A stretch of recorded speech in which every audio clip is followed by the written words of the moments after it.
Welcome back to part two of Module 4. I hope you enjoyed reading the short article about the San Francisco snafu, and we're ready to move on to the next point of our lecture.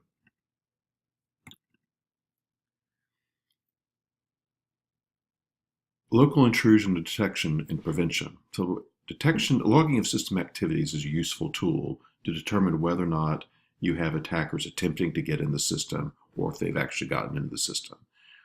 Most systems provide system logs for a lot of activities, and you can track login fails of would-be attackers. It's also important when you have logging features that provide timeout functions to time out if someone logs in after several failed attempts. You can actually identify the incoming IP address and time it out for 30 minutes to a day.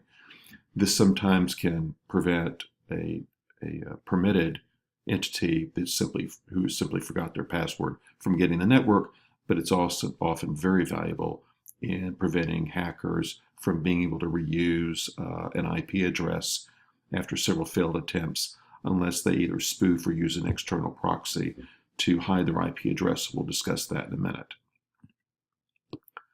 Service wrappers are another function that can be used to protect networks. It's similar in function to firewalls, but it's a different type of protection. Service wrappers review access requests and compare those to the security policy. They can be used to wrap a number of arbitrary programs, which are useful programs or maybe even necessary programs for the operation of a computer or a server, but not necessarily connected.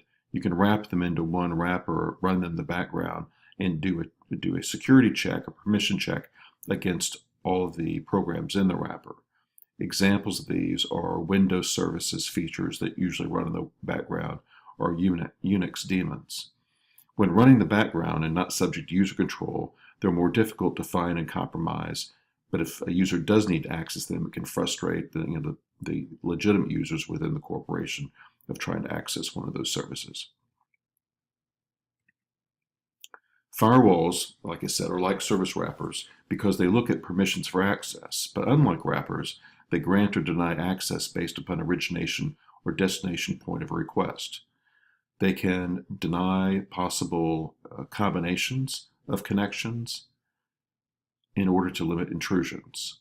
A service wrapper is very useful in conjunction with a firewall to block an attacker from attempting to make a change to a firewall setting from within the organization.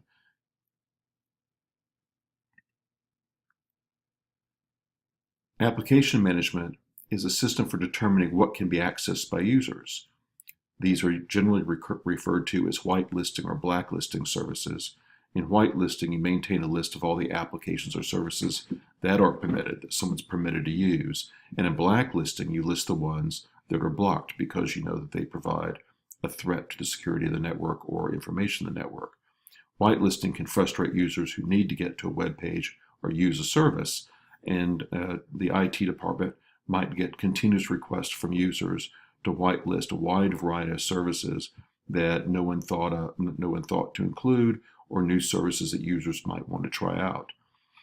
Narrow whitelistings can encourage users to try to find ways to bypass and compromise the system, to download applications and software onto their computers off the network and then try to use them through the network, and other bypass mechanisms.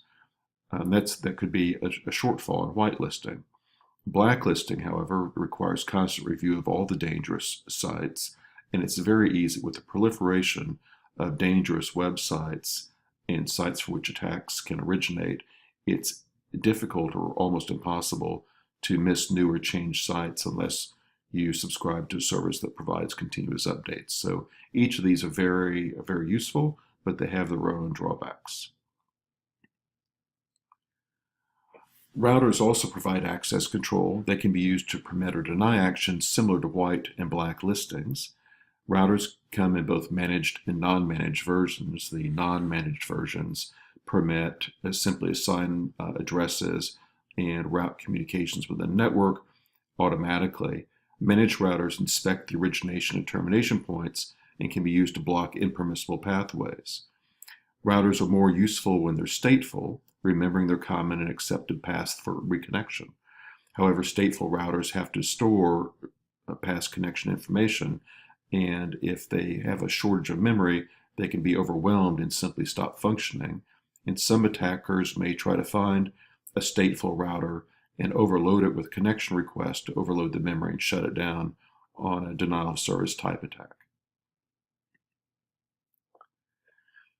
Proxies are waypoints that interrupt and inspect a communication between the 2 points in a communications pathway. While they're useful for blocking and looking at a communication and blocking an attacker or blocking an outgoing communication to an unauthorized source, they can also be used by attackers to change or spoof their own IP addresses, as I mentioned earlier.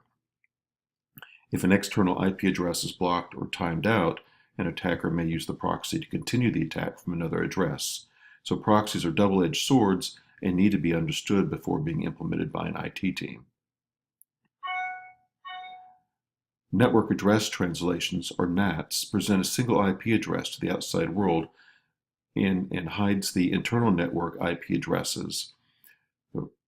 It makes contact resources with the network more difficult, so it hides all the devices behind the NAT under one public IP address, but it would make it difficult if you're traveling or out of the office to access one particular device within the network, because it would also be hidden within the NAT.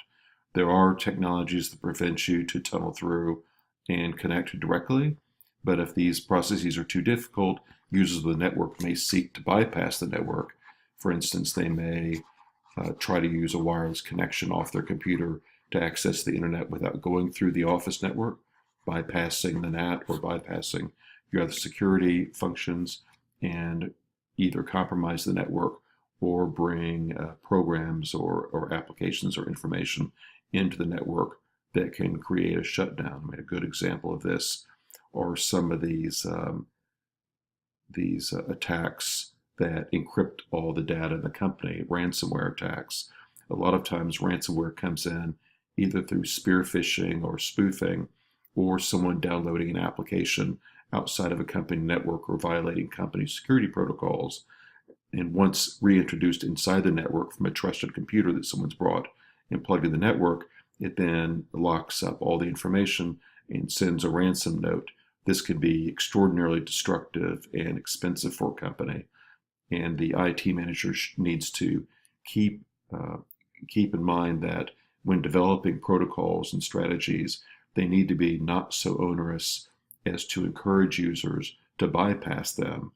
And IT managers need to be vigilant in figuring out ways that users can introduce viruses and ransomware and other harmful software programs into an internal network where they may not be detected. Other useful technologies and strategies discussed in the text are cryptography and virtual private networks. Cryptography can be used to encrypt communications so that even if they're intercepted, they can be difficult or impossible to decipher, and can also be used to encrypt databases or data kept within the network so that if there's a compromise, the attacker can't read the data they've stolen. With any kind of encryption, you have a problem with users forgetting passwords that can prevent someone from accessing the data. And if only one person has the password, you could find yourself in a situation where data is locked into an encrypted program and nobody can access it.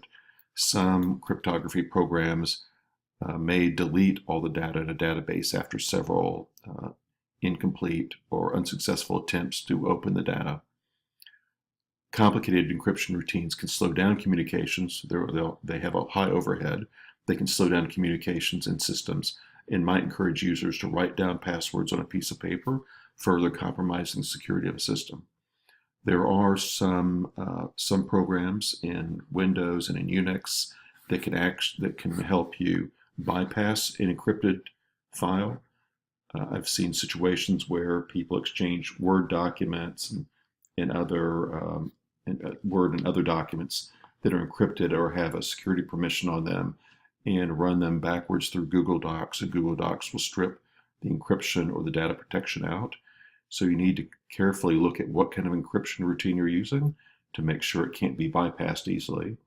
Make sure that employees don't try to defeat the encryption systems. They don't write down their passwords and leave them laying out in a desk, and that there are multiple storage places for passwords that themselves are encrypted. So if someone uses a password, you can recover the data. Additional discussion of this issue is in Chapter 14.